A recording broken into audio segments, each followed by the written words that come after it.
I think it's about time to get political. What do you think? Yeah, to talk about our rights, to talk about the Constitution and all that stuff. What do you think? Is it time for the main event? Is it time for the main event? I'll tell you this, my friends. I really got to start off by saying thank you to Clark for opening up this space and his home. Thank you. Thank you to Mark for organizing this. And I really want to lift up the fact that tonight what we're doing is actually doing political work that actually starts with an understanding of the need for culture, for art. Because frankly, my friends, if it does not actually have an artistic cultural expression, it's just words. Right? So I really want to honor what we're doing here and how we're doing it, and it is really a privilege for me to be standing before you. And so I think that what I'm going to do, instead of my normal lecture, which I often do at law schools, which I do in universities, I'm going to tell a story. Right? I'm just going to tell a story. I'm going to tell a story on how it came to be that large transnational corporations are not just exercising power. I'm going to tell a story on how it came to be that these large transnational corporations are ruling us. As surely as masters once ruled slaves, as surely as kings once ruled subjects, unelected and unaccountable corporate CEOs are ruling over us because they're making the decisions for us. Corporate CEOs have already decided how much poison will be in the water that you're drinking. Corporate CEOs have already decided how much poison will be in the air that you're breathing right now. Corporate CEOs are deciding whether you get health care. Doesn't matter if you're sick. Doesn't matter if you're injured. It matters if they decide that you've got enough money to actually get access to that health care. That's the world we live in. So I am going to tell a story, but as every good storyteller, I'm actually going to try to actually weave it and touch down for us and help us to understand the social, political, and economic institutions that we're living in. Woo! Thank you. Thank you. All right. As a storyteller, my friends, I'm going to be transparent. We're going to cover 4 topics in this story. Democracy. Sovereignty, legal personhood, and lastly, the corporation. Aha. Democracy, that word gets tossed around a lot in this country. Let's make sure we've got some common agreement. From what language does the word democracy derive? Greek, very good. Let's break it down. Demos means the people. Kratia means rule. So literally, the word democracy translated from the Attic Greek means the people rule. Pop quiz. How many of y'all believe we the people are ruling in the United States? Don't be shy. Look around. Not a single hand in the air. Nobody ever answers that question. That is a problem. But saying it another way, friends, I will tell you this. That's a good thing. No, it's not a good thing that we the people don't rule. It's a good thing that we're living in a generation, we're living in a moment in American history where finally we're actually telling the truth, notwithstanding the creation myth in this country, notwithstanding the lies that we were told as children. We don't live in a functioning democracy in the United States. We're supposed to, but we don't. The point is we can, but we don't. So, we don't have a functioning democracy. That brings me to the next topic, which is sovereignty. Friends, if I just had the word the sovereign up there, who or what would you think of? Quick, the sovereign. King. I bet everybody here thought king, right? That's because the word sovereignty means the authority to rule. And 500 years ago, my friend, the king was the sovereign. The sovereign was the king. Those words were literally synonymous. And where did the king claim his authority to rule? God! You do not get more legitimate. 500 years ago, people just like you and you and you and me not only said it, but we believed it. Friends, I'm asking you to take a moment to recognize the question of sovereignty, not just who has the authority to rule, but deeper, what is the legitimate authority to make and implement decisions for a society? That's probably the most important question that any group of human beings ask for themselves. And you know what? A series of crises that are coming down upon us right now. And I say that not to freak you out, but I say it so you'll get serious with me, because I'm serious. I take myself seriously. I take you seriously for being here. But I also want to remind you that in the Chinese language, where they use symbols for words, the symbol for crisis is also the symbol for another word. Opportunity. Opportunity. Friends, we live in a moment of opportunity that few human beings have ever faced. The opportunity to actually recreate our entire society that could actually be based on peace and justice and ecological sustainability, and I'm going to say it, love. I'm going to say it, love. We could actually create an economic and political system that is based on love. And how come not enough politicians talk about love? I'd like to know. Because isn't that what really motivates and drives us? Isn't that what we really want? Because here's another thing. They, the ruling elite, lie to us constantly. They say that people are lazy and they don't want to work. That's a lie. People want meaningful, productive work for which they will be acknowledged. That's what people want. Now, people don't want a job where you get shit on and pushed around.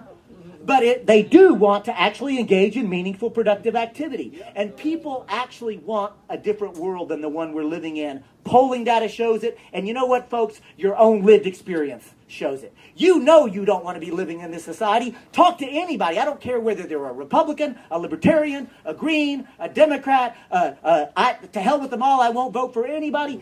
Ask anybody. Nobody actually wants to be living in the society that we're living in now. We got a problem, friends, and that's going to bring me actually to this next topic, which is legal personhood. Please note that I did not write corporate personhood on the board.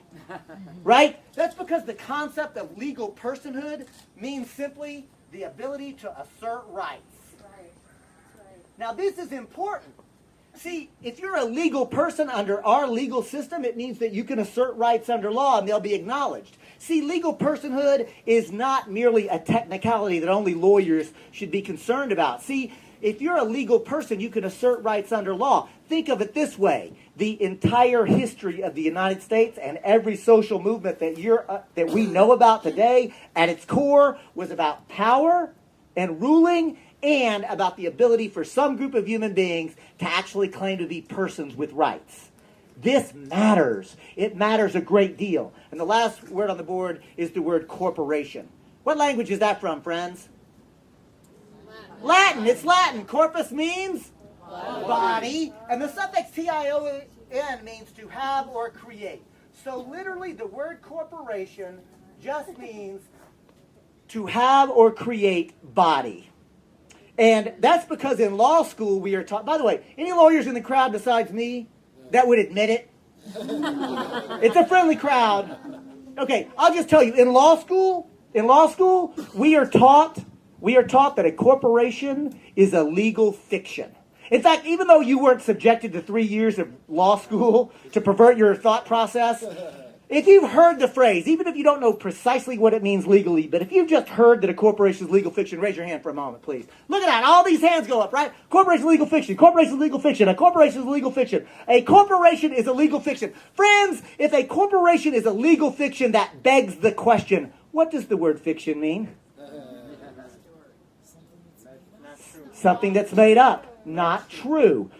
We are taught in law school, my first year corporations class, the professor stood before us and said, you have to understand a corporation doesn't exist in the physical material world. You know, reality. A corporation doesn't actually exist that way, but we are taught you have to pretend like this group of people, but more importantly, the material and the resources and the contractual obligations they make, a very complex construct. We will pretend like it's just one thing so that we can treat it a certain way under law. And friends, if enough people think that something is true, if enough people act like it's true, it is true. It is true. It is true. It becomes true. And here is the thing. we have to understand that a corporation is a construct because collectively, socially, we give it power, we give it meaning. This is a really important point. I'm not just getting metaphysical on your ass. I'm telling you, this is a super important concept to understand in terms of economics. This most dominant institution on planet Earth only exists because enough of us collectively have said that it does. But I'm going to go even further and tell you that the corporation was first created the reason that it comes from Latin is because the first corporations were created in Rome during the Roman Republic. Not, by the way, during the Roman Empire. And sometimes I wish we'd spend a little more time asking, what does happen when a republic devolves into an empire? Because that might be an important conversation in the United States. Just saying. Or, as the great Texas comedian Bill Hicks would say, I'm just planting seeds. I'm just planting seeds for a later conversation, right? Imperialism might be an important conversation. But here's the thing. The Romans created this concept, this construct known as a corporation for a reason. For example, how many people here tonight have ever said or heard the phrase, all roads lead to Rome? Right? All the hands go up, right? It's 2,000 years later, we still say that. Right? Guess what? That elaborate road system was built and operated as a corporation. Likewise, the aqueduct system, this amazing bit of engineering that moved water all across the Italian peninsula without electricity. Quick little parenthetical to say, one of the reasons I continue to be so hopeful and optimistic is because I know how clever human beings are.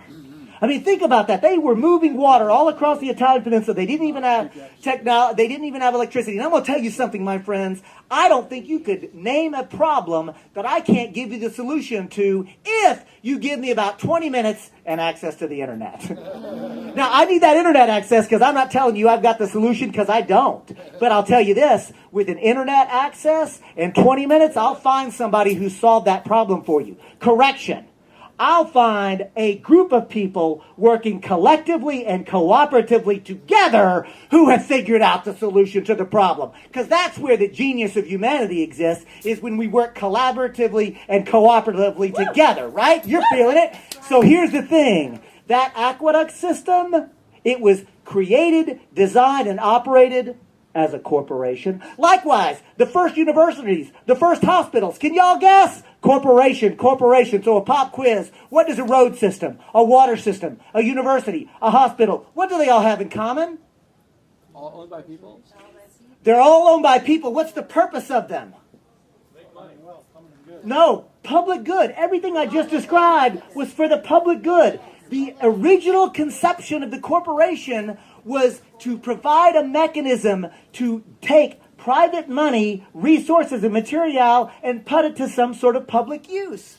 That's really important, right? And by the way, I think it's really important to recognize that that may have been the original conception of the corporation. And having said that, let's be clear that David Cobb and the Move to Men Coalition are not anti-corporation. Here's the thing, y'all. What we have to understand is that a corporation is merely an instrument. It's merely a tool.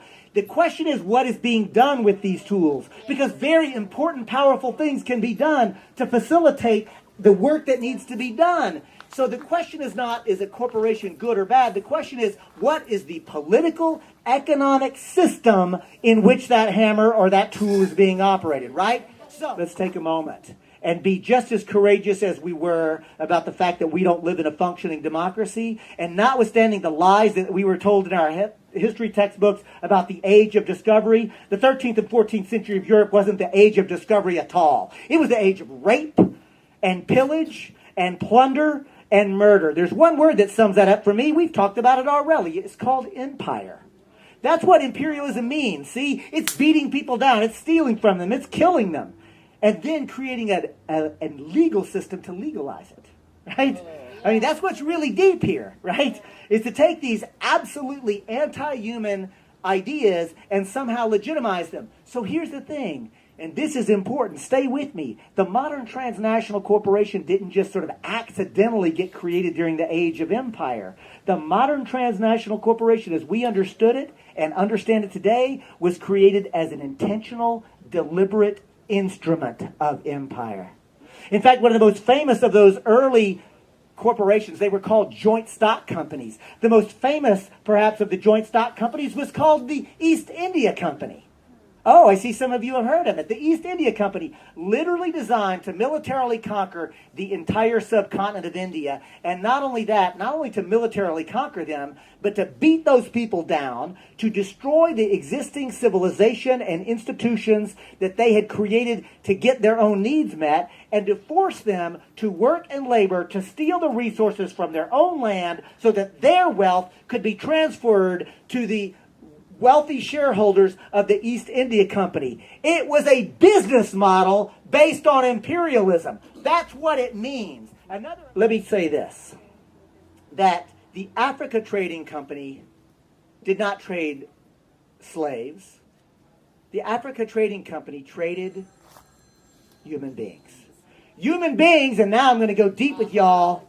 The Africa Trading Company traded human beings who were basically just like me. Now, I say that with some trepidation because I know what pigment I have. I'm not stupid. But I say it with conviction. Because if you ask any scientist, if you ask any biologist, she or he will tell you race does not exist. Yeah, pigment exists, but so does haircut well, for those of you who have hair. But eye color exists, right? I mean, there are trivial differences between Homo sapiens and human beings, but no scientist or biologist would ever elevate pigment to a classification or a taxonomy. So with certainty I tell you race does not exist. But stay with me, because racism damn sure does. What? Well, how can that be? Oh, yes, if enough people think that something is true, if enough people act like it's true, it becomes true. My friends, what I'm pointing out here is this is super important, and that is that race is a construct as surely as the corporation is a construct, and race got created in order to legitimize and justify the oppressive idea of enslaving other human beings. And now I'm going to get really deep and tell, yeah, right? Thank you, Jaime. And I'm going to go really deep and tell you, actually, race got created not just to justify the enslavement of Africans. Mostly race got created to confuse and bamboozle people who look like me. White people are the most confused whenever it comes to race because it goes something like this. I may be poor, I may be from Appalachia, I may be working class, and I understand that the boss man's boot is on my neck. I hate this. At least I'm white. I'm telling you, friends, it is super important for white people to actually spend a little bit of time understanding what whiteness is, what white supremacy means, and how for most of us who happen to have this pigment, actually the real people who are benefiting from this are the 1%. Yeah, they may mostly look like my pigment, but they're not of my class. They're not my people. We're all poor. Right? So all I'm getting at is we need to go deep. And now I'm going to go into the last segment of this little history lesson. Y'all liking this story so far? Yeah. Cool. Because now where we're going is the American creation myth, right? Because here's the thing. It is a creation myth, but you know why the ruling elite tell that creation myth? Because it works. See, they tell us this story of America and liberty and justice and equality because that's what you want. Yes. See, and not just like that's the story you want, you deserve to live in liberty, justice, and equality. That is the human desire, right? So there's a reason that we actually understand this. But I'm going to go now directly to the source, if you will. In this country, there is a supreme law of the land, one document that is supposed to be how we operate our government. What is that document called? The U.S. Constitution. Pop quiz. How many of y'all have actually read this document?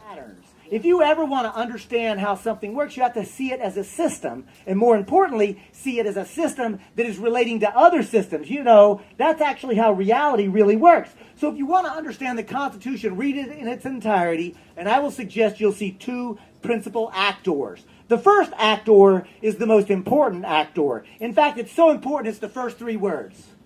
We the people. We the people. Those are hallowed words in this country, and they should be. See, we the people come together to create the second actor, which is government itself. Let me stop for a moment and say, understand that in this framework that we're laying out, we the people create government. The government is dependent upon us. In fact, many of my friends like to say that the people should never be afraid of government. In fact, they say government should be afraid of the people. Pop quiz. How many of y'all believe the government is afraid of we the people? I do. I see. I do. Right? Right? And, hey, like somebody else, like Dylan said, wait for it. Wait for it, because actually, if you think about it for just one moment, you'll realize the government is afraid of us. What do you think all that spying is about? Now I'm going to go even deeper and tell you, all you have to do is look at the Occupy movement and that phenomenon. Because I'll tell you something, friends, I had the privilege of traveling around the country. I rolled up on about 40 or 50 Occupy encampments during the heyday of Occupy, and I offered this teach-in, humbly and with humility, right? And everywhere I went, I saw the same thing. You know what I saw? Ordinary people talking to each other. I saw ordinary people having conversation about why is it that we live in a society that we don't want, and not that none of the systems that we're told that we use to make changes are actually effective. You see, the government was scared witless, and I'm going to say it shitless. They were scared because ordinary Americans were telling the truth to one another and asking those kind of questions. Now, it's even worse than that, because all you have to do is look at the Freedom of Information Act results that have been filed. These are public information, and you will see that the Obama administration worked hand in glove with the Department of Homeland Security, police departments in every major city, especially and including Los Angeles, and facilitated the intentional disruption of those Occupy encampments because they were afraid. And they were afraid of ordinary people coming together and having conversation. And you know what, friends? I wish that I could sometimes have an opportunity to talk to some of the real ruling elite in this country who are so afraid of ordinary people. Because you know what I'd like to tell them? Don't be afraid. There's nothing, like, actually, we're a peaceful, loving movement. That's right. And you know what? Actually, you may not like what we're doing, but your grandchildren are going to be grateful that we staged an intervention on your ass. Right? Because these ruling elite, they are addicted. They are addicted to power and domination as surely as any crack addict is addicted, right? They're ate up with the greed disease so much. And here's the thing. If I ever got the chance to actually talk to one of these ruling elite and actually engage with them, I'd actually like to say, hey, come outside. Let me take you for a walk into a forest or a meadow or along the beach and actually get you reconnected to what a beautiful planet you're part of and how you're actually connected to everything else. Because actually, my friends, this is a wonderful place. And there is a place for all of us there, right? And I got to tell you something. Those people, the ruling elite, the ones who are really in charge, they actually think that they're doing good. Like they really believe that because they think they're so important. I mean, as they're looking in the mirror shaving, and most of them are shaving, by the way. Just, right? Men, let's just acknowledge that too. White people got to acknowledge whiteness. Men got to acknowledge patriarchy. All I'm saying is as they're shaving, they're looking in the mirror and say, I am so damned important. You know, the world needs me to keep everything going like this. And let me tell you what. That is a delusion. That's like a mental illness. Frankly, friends, if we lived in a just and compassionate society, we'd get them help. Instead, we put them in charge. That's our fault. That's our problem. That's kind of the point of Move to Amend, is the idea that we need to build this movement that actually makes independent power possible. But I want to go back to my little story. We the people create government. And in the constitutional framework, we the people are described and understood to be free and sovereign. And what does the word sovereign mean again? The ability to rule. We the people claim the ability to rule. Government doesn't rule over us. Government isn't sovereign. In fact, government is supposed to be subordinate and accountable. Government is subordinate to whom? Serve us. The people. Government is accountable to whom? The people. That's got a ring to it, doesn't it? I like how this is going. Let's continue. We the people are free and sovereign because we the people have rights. Government does not have rights. Government only has duties. I'm going to stop for a moment as a lawyer and really lift this up because it's important. See, if I have the right to do something, it means I can do it. And I don't need anybody's permission. I don't need your permission. I don't need the city council's permission. I don't need the state of California's permission. I don't need the federal government's permission. Man, I'm from Texas. I don't need my mama's permission. Legally. Culturally, however, because in Texas, some of y'all I've heard in California say what all Texans say. If mama ain't happy, nobody happy. Because here's the thing. That is our culture. That is my culture. And I think it's important to recognize that we're taught that our culture is supposed to be based and premised upon love and compassion and sharing, that those are the public virtues. How is it that we have political and, more importantly, economic institutions that don't reflect those cultural values? Right? This is part of our problem. But I want to get back to this. If I have the right to do something, it means I can do it. And no government can legitimately infringe upon my rights. This is important, right?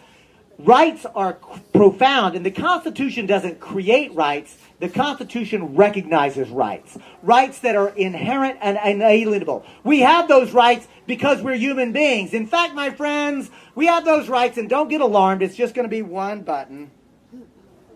For those in the back who can't see it, and those watching at home, I'm pointing to my belly button.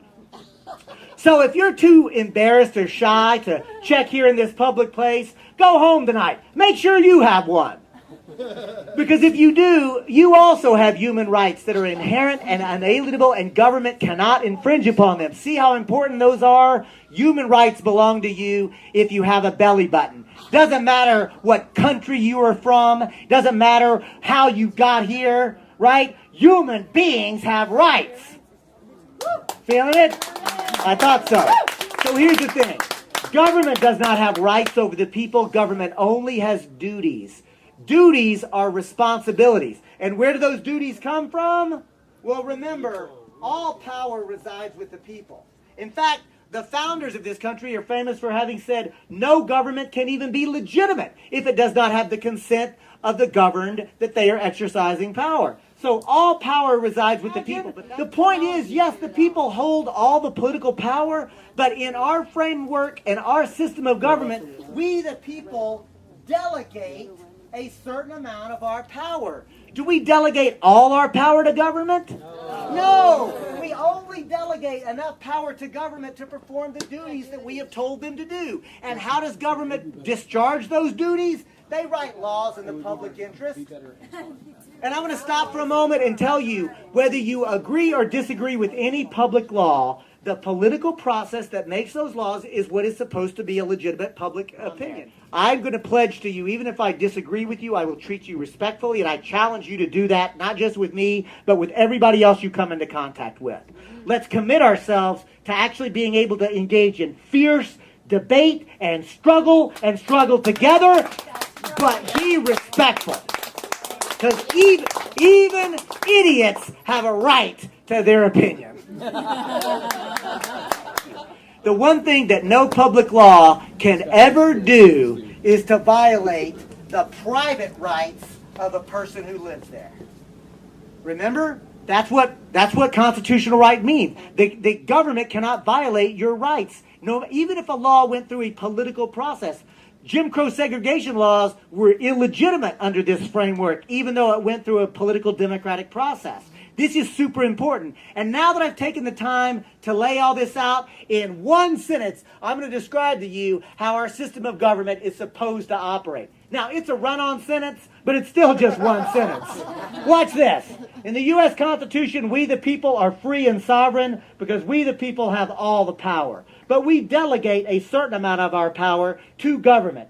Government which will always be subordinate and accountable to the will of the people. And we charge government with certain duties to write laws in the public interest. local, state, and federal laws. It's their duty to write. But the one thing that no public law can ever do is to violate the private rights of the free and sovereign people who live there. Ta-da! Yeah! I mean, isn't that brilliant? Isn't this beautiful? We have our civil liberties are supposed to be protected, but we have a communitarian process by which public laws are made, but no public law can violate private rights. This is brilliant. This is beautiful. We should try that in this country. Yeah! This would totally work. And I'm not joking. This is brilliant. And I'm also not joking that we've never, ever tried it. There is not some democracy to return to because we've never actually had one. Yeah. And by that legal personhood means the ability to assert rights. Who gets to be a legal person in 1789 in this country? What? White. Is it all the white people? Oh, only the white men. Is it all the white men? No, only the rich, wealthy white men. Actually, only the rich, wealthy white men who were in the right religion, because religion mattered too. You know what percentage of the adult human beings living in the United States in 1789, when this beautiful document is actually ratified, what percentage were actually people who could assert rights? 1%. Look, the 1% meme is really pretty good. I like that. And actually, it's not just 1%. It's really more like 0.0002% that are really like running the show. 5% of the adult human beings living here could actually claim to be legal persons with rights. In fact, I like how the late, great Howard Zinn said it. The entire history of the United States can be seen and understood as a series of struggles by actual human beings to be defined as persons with rights under our Constitution. Because let's be even clear, right? The reality is for all this beautiful rhetoric, and this is beautiful rhetoric. Again, the reason they use this creation myth is because it works, right? But here's the thing. In its implementation, this document allowed, encouraged, and facilitated the intentional, deliberate genocide of the human beings who were already living here. This document facilitated and allowed the enslavement of Africans who were brought at the barrel of a gun, at the point of a spear, and forced to build this country with slave labor. This document codified and allowed the systematic oppression of women. This document codified, allowed, facilitated the exploitation and oppression of most people who had my pigment, who had my genitalia, who weren't rich.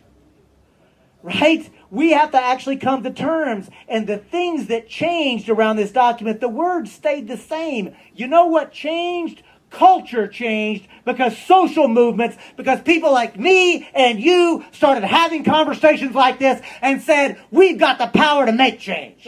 Well, before I put it up there, I want to ask this honest question. Somebody tell me what it takes to form a corporation in California today. $30. $30 is the application fee, and as long as you fill the form out correctly, as long as you dot the I's and cross your T's, do you know what the Secretary of State will do? They will rubber stamp that document and issue you what? A corporate charter. Do you know how long your corporate charter can last? Forever. You know what you can do with a corporate charter under California law today?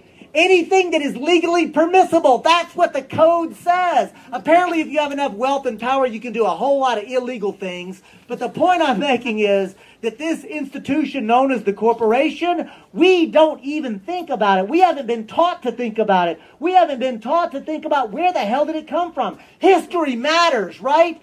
And now I want to take you back to 1789 and tell you what it once took to form a corporation in every single one of those newly created states. And this was true for about 100 years in this country. First, your application didn't go to some trivial clerk. Your application went directly to the State House of Representatives where they discussed it, debated it, and voted on it, and you had to get a majority vote. But that's not enough, because now, if you got that majority vote in the House of Representatives, your application went to the State Senate where they discussed it, debated it, and voted on it, and you had to get them another majority vote. But that's still not enough, because now your application goes to the governor, who considers it and has to be willing to sign it. Does that sound anything like a corporate charter today? No, sir. Of course not. What did I just describe?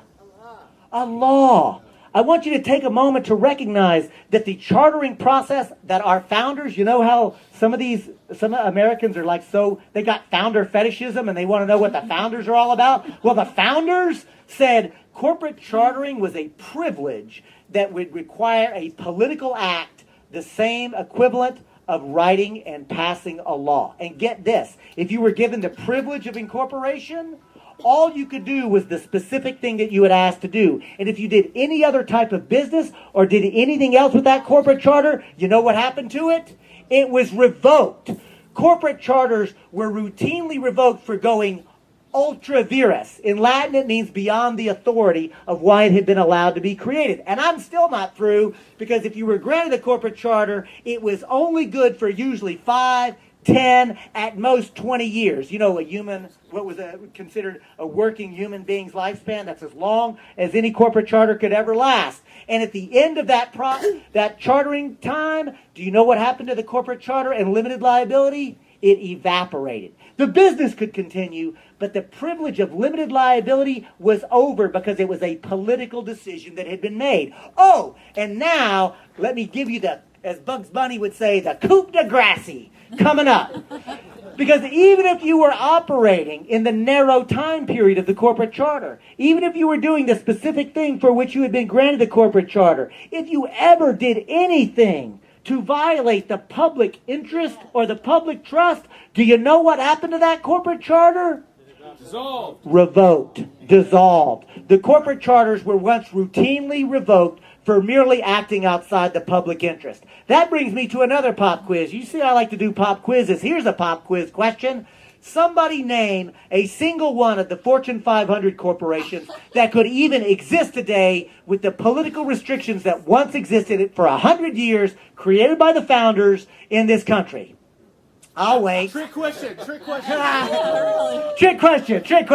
Okay, there's not a single one of them. Now, I want to be clear, there are thousands, maybe hundreds of thousands of corporations that could still operate. I'm not against corporations writ large, but let's just be clear, these huge transnational corporations are actually instruments of empire, so we shouldn't be surprised what these huge mega corporations do. But let's not be against commerce. Let's not be against helping to facilitate productive work being done. But here's the thing, my friends, right on. Here's the thing, I want to be very clear about this. I'm not saying that 1789 was the land of milk and honey. Oh no, because slavery existed. There was systemic racism. We know that women were being systematically oppressed. We know that the class system was being used. What I'm saying is that instrument known as the corporation was politically appropriately controlled. So I'm not saying let's go back to some grand old days about how great this country once was, but let's acknowledge that the founders understood that the corporation as an instrument created by the state process through a charter was supposed to be, and in fact is, politically controlled. And now that we know that it takes an action of state government to create the corporate charter, we understand and know that the corporate charter can be used to hold the corporation subordinate and accountable. We understand that the corporate charter can be used to describe the duties of what a corporation either can or cannot do. And we know that a corporation should only be allowed to exist through this political process if it serves the public interest. Isn't it just painfully obvious that a corporation must be here? And now, my friends, thank you for your patience, because here comes the real punchline.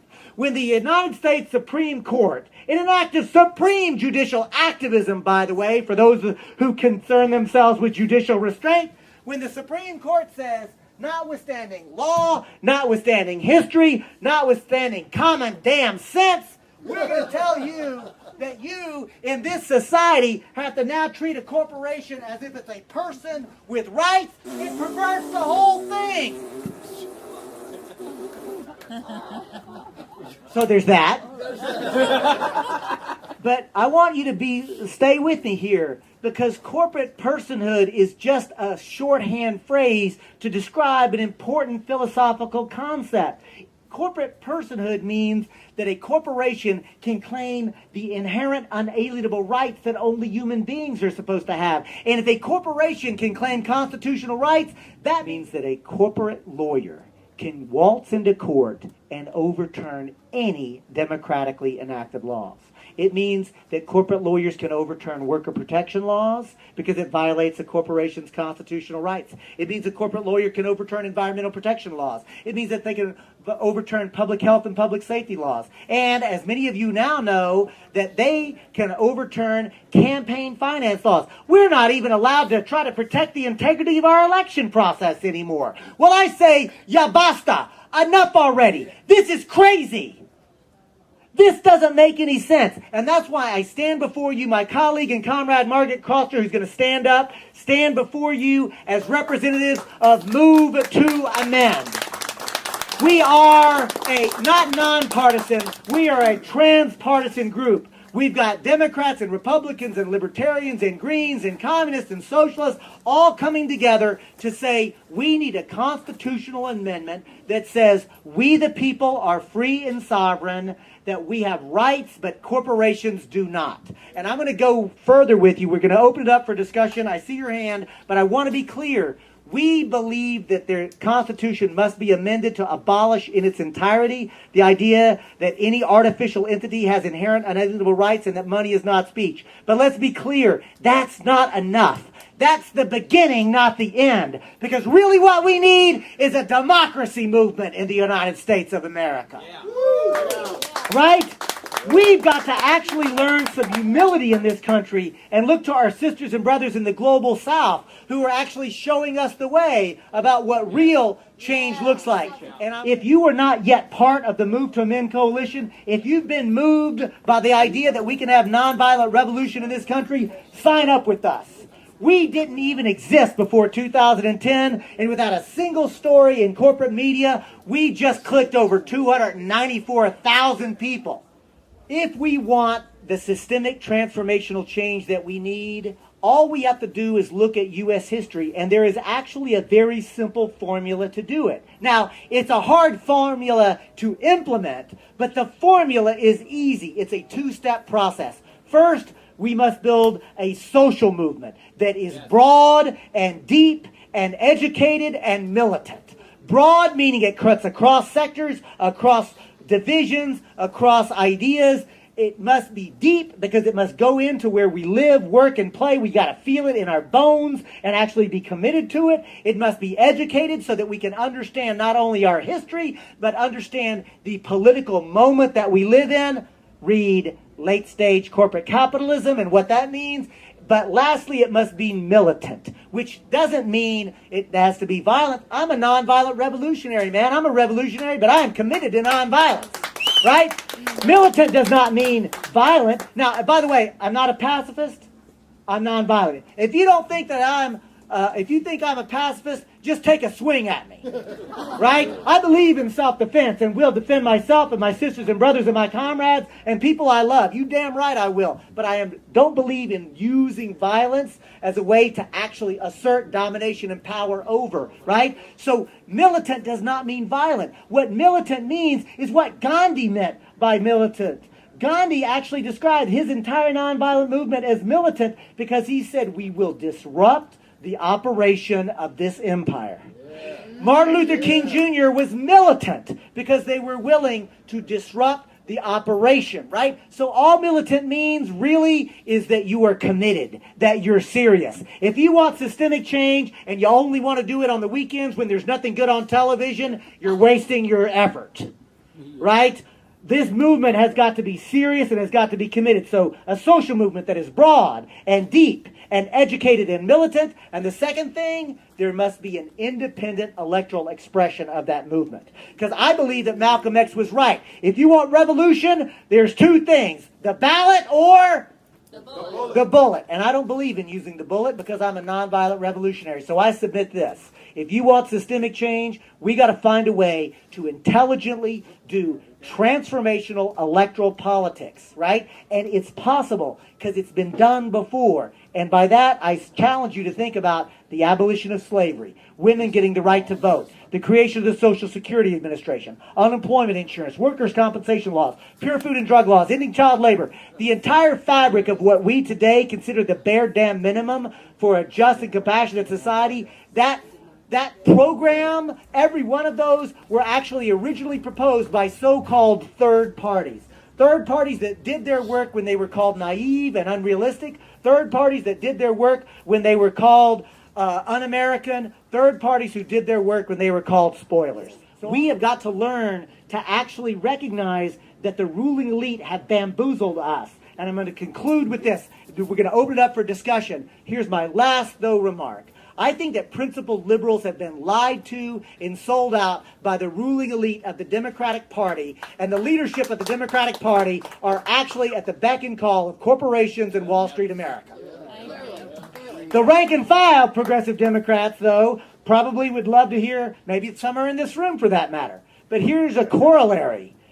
The principled conservative has been lied to and sold out by the ruling elite of the Republican Party, who is actually at the beck and call of corporations in Wall Street America. See, the ruling elite have figured out how to game the system politically and economically, and they're using both political parties to confuse us.